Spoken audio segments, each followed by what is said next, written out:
Fun with failure. Hello and welcome, my neckbeard enthusiast. I've got 4 wonderful neckbeard stories for you today. The first story is about Ice Cream Beard, where one guy finally gets to meet his first neckbeard. The next one is Fashion Beard, where this neckbeard brags about his expensive clothing, even though he dresses like a 10-year-old. Then we got Terminator Beard, where this neckbeard decides to yell through movie experiences, thus earning his place in the special hell. Then our last story is Psychic Beard, where he claims that he can do magical powers through the use of crystals to heal my lady of her back pain. So get your razors ready and here we go. So, sometimes I get bored and just browse neckbeard things in this sub. Now I know the stereotypes, and I figured, okay, it's just a stereotype. There is no way there are actually people like this. And now, I have to make this post as an apology, because I was completely wrong. Not only do they exist, I saw one in my hometown.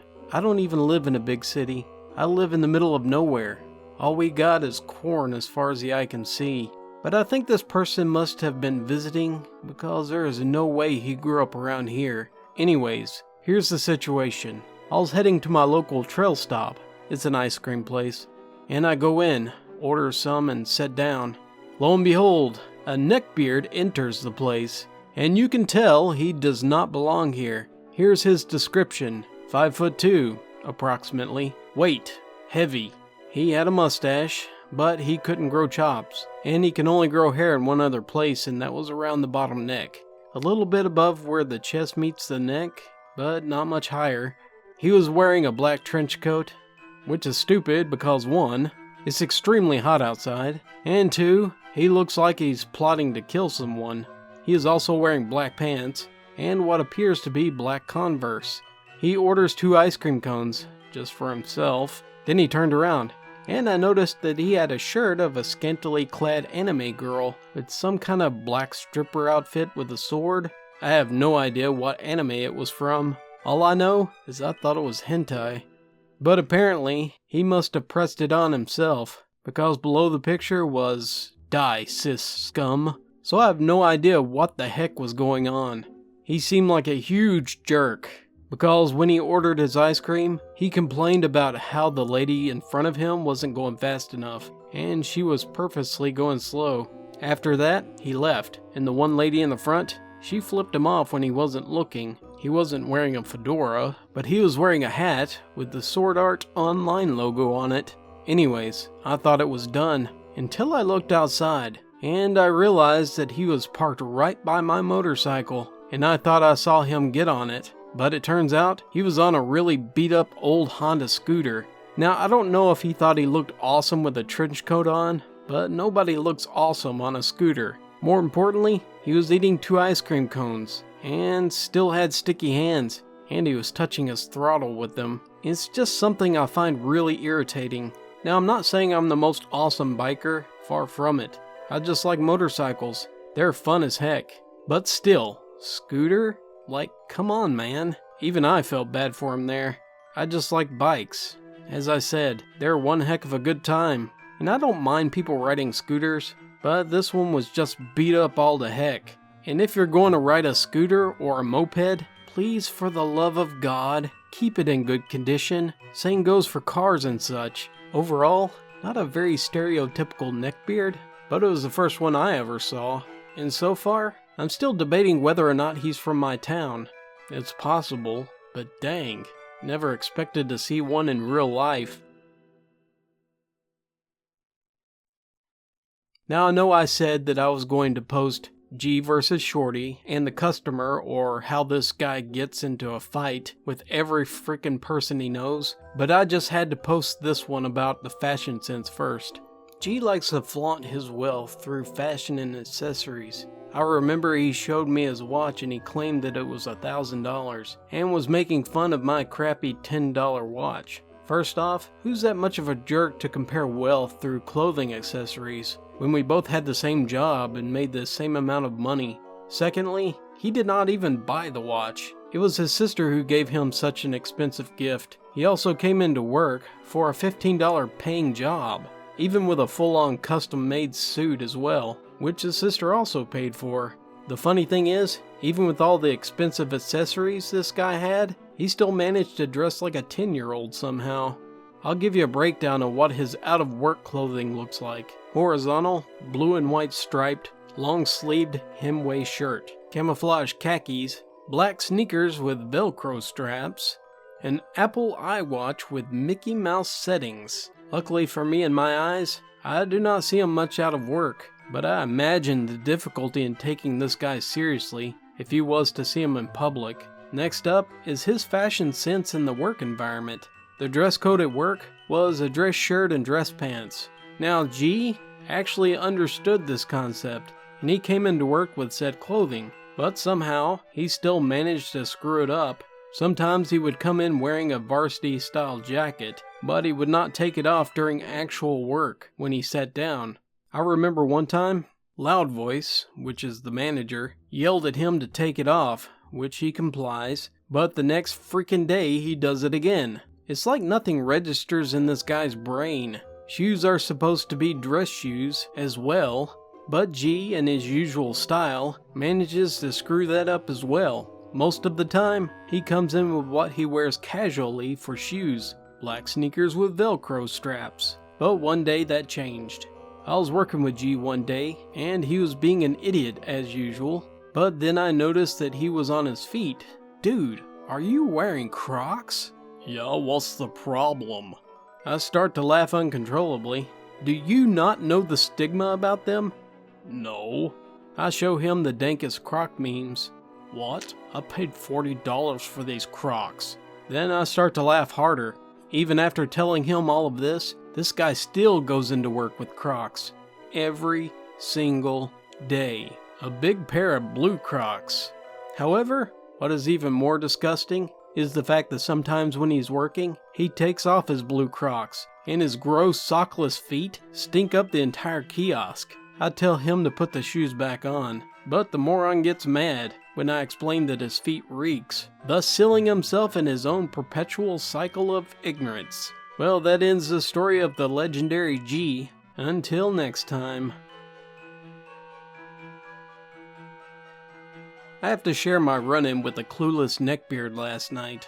I had been waiting for the weekend to go see the T2 Terminator Judgment Day 3D at my local theater. T2 was one of my favorite movies as a kid, and I owned it on DVD, Blu-ray, and was pretty much psyched to see it on the big screen, as my parents wouldn't take me to it on the original release because I was like 11 at the time. It was showing in one of the smaller theaters at the Cineplex, and there was roughly a dozen people taking it in with me. As the preview begins, two behemoths, easily 300 plus pounds, make their way into the theater, up the stairs and into the row in front of me, a couple of seats over. One, in particular, smashes down into his seats and spreads his pop and candy all over two seats of cup holders and then crashes down into his seat. Literally, crashes. I thought maybe the seat broke as to how loud it was. As he gets comfortable, he proceeds to talk to his friend, full voice about how stupid the girl at the concession stand was. It's the preview, so whatever, but I was worried that this would continue. Throughout the first act, Giant Beard laughs and comments loudly to his friend a few times, as well as gets up and leaves the theater twice with the grace of an elephant boarding a private jet. I held my tongue because at one point he began whispering to his friend and I thought he may be settling in. As Act 2 begins, he out of nowhere starts yelling. Yes, yelling. They cut a scene! Which ended up being the last straw for me. I leaned forward and I said in a very untheater-like voice, "You know you're at a theater, right?" The fat boy turns to me, shocked at first, and then says, "Relax, dude." I lean back in my chair and I hear him mutter over his shoulder, "You know this is a 20-year-old movie?" The next 10 minutes there wasn't a peep out of him, and then he leans over to his friend, whispers something, and then the two get up to leave, because apparently being asked to not ruin a dozen other people's movie-going experience ruins his. He turned to me before leaving and he said, "Good a life, dude." I smile and wave. Howdy! Second time posting on Reddit. So have mercy on my lady, especially considering the light trauma of embarrassment that I endured in this encounter. This happened a few years ago. My boyfriend's family makes the yearly trek out of state to come visit us, which includes his sister, her husband, and their young boys. We thought they would really enjoy this really cool rock and crystal shop that has a warehouse of every geode and stone that you can imagine. What could go wrong? We get there, everyone goes off to explore on their own, but his sister and I stuck together, and we ooh and ah at all the pretty gems. In my periphery, I notice a small black shadow saddle up next to me. I look over at the interloper and made eye contact. Why did I do that? Apparently, that's all the green light he needed. In retrospect, he hit all the neckbeard boxes. Long black trench coat, in the summertime, black cargo pants, combat boots, unkempt scraggly beard, hygiene and personal space nowhere to be found. He is small though. Like, I'm 5'7" and 130 pounds. He was much smaller than me, at about 5'5", 110 pounds.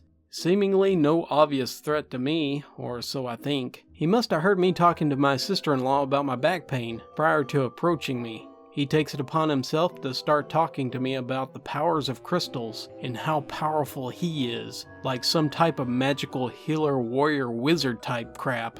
Alrighty then. He then takes a quartz wand and says, "I can heal you. I can perform psychic surgery with this crystal just by rubbing it on your body." Oh god. He then takes it and starts pretending to touch it on my back, motioning what he would do. Long, slow, sensual-like strokes on my upper back. Barf. I'm frozen in shock. This scene amuses my sister's husband, who watched him from afar and just proceeds to snicker uncontrollably and walk off. Gee, thanks. He actually went to go get my boyfriend. My boyfriend comes up next to us. He's like 6'1", and built like he could be on Vikings. How this dweebet got so lucky, I'll never know. His presence seriously displeases the mystical mage. He openly sneers at my boyfriend and asks, "Oh, is this your boyfriend?" Yep. Cue googly eyes at my boyfriend.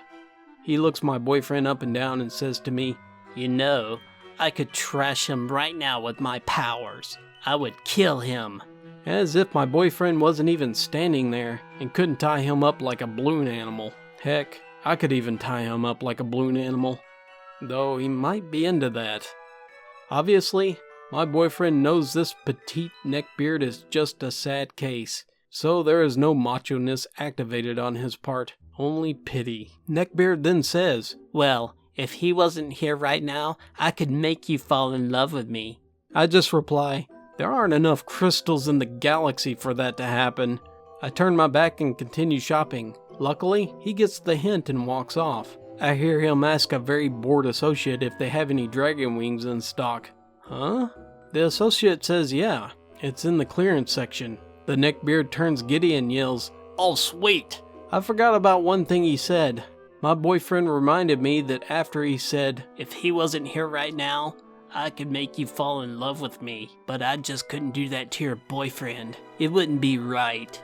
What a nice guy, right? That threw up my boyfriend, especially since he just threatened to thrash him with his crystal.